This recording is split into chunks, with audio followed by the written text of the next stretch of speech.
Rajora road railway crossing पर आज बुधवार 18 फरवरी की सुबह एक दर्दनाक सड़क हादसे में ऑटो और ई बस की आमने सामने जोरदार टक्कर हो गई, जिसके चलते ऑटो में सवार 7 में से 4 लोगों की मौके पर ही जान चली गई। मृतकों में कक्षा 7वीं की छात्रा रहने वाली 12 वर्षीय बच्ची का भी समावेश है। वे अपने घर से स्कूल जाने हेतु निकली थी। वहीं इस हादसे में सवार 3 अन्य गंभीर रूप से घायल हो गए, जिन्हें तुरंत ही नागपुर रेफर किया गया, जहां पर उनकी स्थिति गंभीर एवं चिंताजनक बताई जा रही है। इसके अलावा दुर्घटना का शिकार हुई रापनी की शिवार ई बस में सवार किसी भी यात्री को कोई चोट नहीं आई। प्राप्त जानकारी के अनुसार आज सुबह वाडेगांव में रहने वाले कैलाश नामक ऑटो चालक रोजाना की तरह वाडेगांव स्टॉप से अपने ऑटो में सवारियां लेकर बरूड की ओर जाने हेतु निकला था। वहीं दूसरी ओर राज्य परिवहन निगम की ई बस शिवाई बरूड से वर्धा जाने हेतु रवाना हुई थी। यह दोनों ही वाहन जैसे ही राजौरा वरुड रेलवे क्रॉसिंग पर विपरीत दिशा से एक दूसरे के सामने पहुंचे तो दोनों के बीच जबरदस्त भिड़ंत हुई।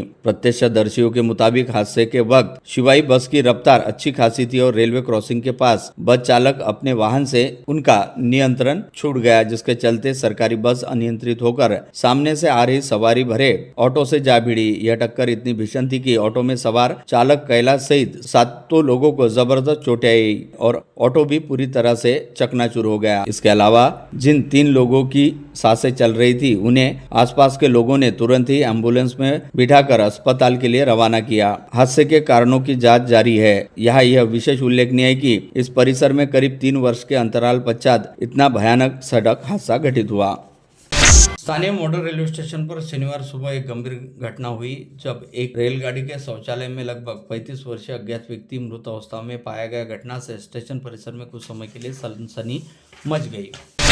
बडियारा पुलिस थाना अंतर्गत नई बस्ती परिसर में स्थित श्रीराम क्लिनिक में बिना डॉक्टर पढ़ाई के मरीजों को इलाज कर पैसे वसूलने वाले एक व्यक्ति के खिलाफ कार्रवाई करने का सनसनीखेज मामला सामने आया है। आरोपी द्वारा खुद को डॉक्टर बताकर नागरिकों से इलाज के नाम पर पैसे लेने की शिकायत मिलने के बाद पुलिस ने ट्रैप लगाकर उसे रंगे हाथ पकड़ा, जहां रुपए के लालच में लोगों के स्वास्थ्य के साथ खिलवाड़ किया जा रहा था। इस कार्रवाई में आरोपी इंद्रजीत श्रीराम सारकर को पकड़ा गया। जानकारी के अनुसार सोमवार 16 फरवरी को रात 11 बजे बीच नगीना मस्जिद के पास आरोपी को दबोचा गया। अमरावती शहर में करोड़ रुपए की एमडी ड्रग्स बरामद मामले में जांच पड़ताल आगे बढ़ रही है। इस सिलसिले में मंगलवार 17 फरवरी को दोपहर करीब 1 बजे डीआरआई राजस्व खुफिया निदेशालय का दल अमरावती पहुंचा और गाड़गनगर थाना क्षेत्र के रिंग रोड स्थित राजपूत ढाबा के पास उस स्थान पर क्रॉसिंग पंचनामा किया गया, जहां पहले भारी मात्रा में ड्रग पकड़ी गई थी। अमरावती में ज्वेलरी संचालक को लूटने वाले गिरोह के 7 आरोपियों को न्यायालय ने 21 फरवरी तक पुलिस रिमांड पर रखने के निर्देश दिए। 7 आरोपियों के नाम सैयद इमरान, सैयद मीर उर्फ दबंग, फिरोज खान, कासम खान, शेख इरफान, शेख इमरान उर्फ इमो, शेख इमरान, शेख रिजवान उर्फ कालू, अब्दुल रहमान, अब्दुल उर्फ बंटी, ज्ञानेश्वर खंडारे और सूरज सिद्धार्थ ताड़े है। स्नातकोत्तर चिकित्सा शिक्षा के प्रवेश इच्छुक को अमरावती के निजी मेडिकल कॉलेज द्वारा लाखों रुपये मांगे जाने का मामला सामने आया है।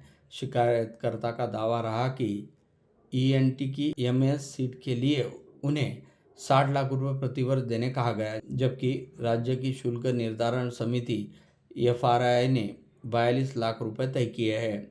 विद्यार्थी ने प्रवेश नियामक प्राधिकरण एआरआई से शिकायत की, जिसके बाद कॉलेज प्रबंधन ने खुलासा किया एफआरए के साथ कुछ गलतफहमी हो जाने से अधिक शुल्क बता दिया गया था। प्रत्याशी को उक्त मेडिकल कॉलेज से स्थानांतरण कोटा अंतर्गत हाउसिंग प्रक्रिया 50 सीट का आवंटन किया गया। इस बीच खबर के अनुसार प्रवेश नियामक प्राधिकरण एआरआई ने मंगलवार को इस बारे में ऑनलाइन सुनवाई ली, जिसमें महाविद्यालय की तरफ से दावा किया गया कि फिलहाल अंतरिम शुल्क लिया जा रहा है। शुल्क निर्धारण समिति के अंतिम आदेश पश्चात पूर्ण शुल्क तय होगा। महाविद्यालय ने यह भी कहा कि तत्कालीन शुल्क को लेकर कोई गलतफहमी हो जाने से अधिक शुल्क लिया गया होगा। कॉलेज प्रबंधन के एक अधिकारी ने मीडिया को उत्तर दिया कि अधिक शुल्क या तो लौटा दिया जाएगा या उसे समायोजित कर लिया जाएगा।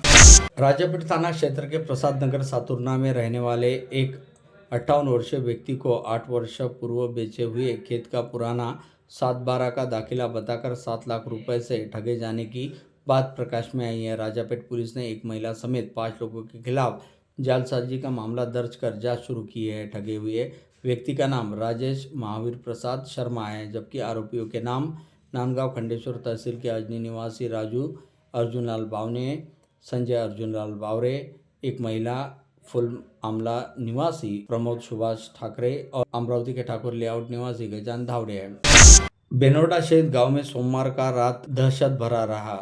भोर में गांव में तेंदुए के घुसने की चर्चा से लोग संभल ही नहीं पाए तो सुबह एक पागल कुत्ते ने कई लोगों को काटकर घायल कर दिया। जानकारी के अनुसार सुबह करीब 4 बजे गांव में किसी जंगली जानवर के घुसने की आशंका से ग्रामीणों में खलबली मच गई। खेतों की ओर जाने वाले किसानों और मजदूरों के डर से माहौल और भी गर्मा गया था। लोगों ने बताया कि खेत के पास एक बड़ा जंगली जानवर दिखाई देने से वे घरों से बाहर निकलने से डरने लगे। वन विभाग को सूचना देने की तैयारी चल रही थी कि कुछ ही घंटों बाद नई मुसीबत सामने आई, जब सुबह का उजाला होते ही गांव में एक पागल कुत्ता घूमता दिखाई दिया और उसने राह चलते लोगों पर हमला शुरू कर दिया। 2 बच्चों सहित कुछ लोग घायल भी हो गए। घायलों को तत्काल उपचार के लिए अस्पताल भेज दिया गया।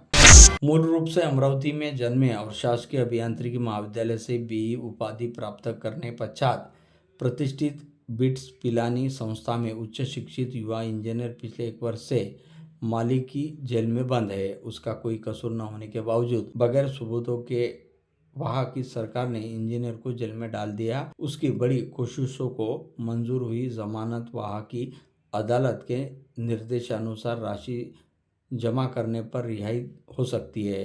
रिहाई की रकम राज्य सरकार से भरने का अनुरोध इंजीनियर की पत्नी ने किया। सिविल इंजीनियर का नाम नितिन गुलाने और पत्नी का नाम प्रियंका गुलाने है।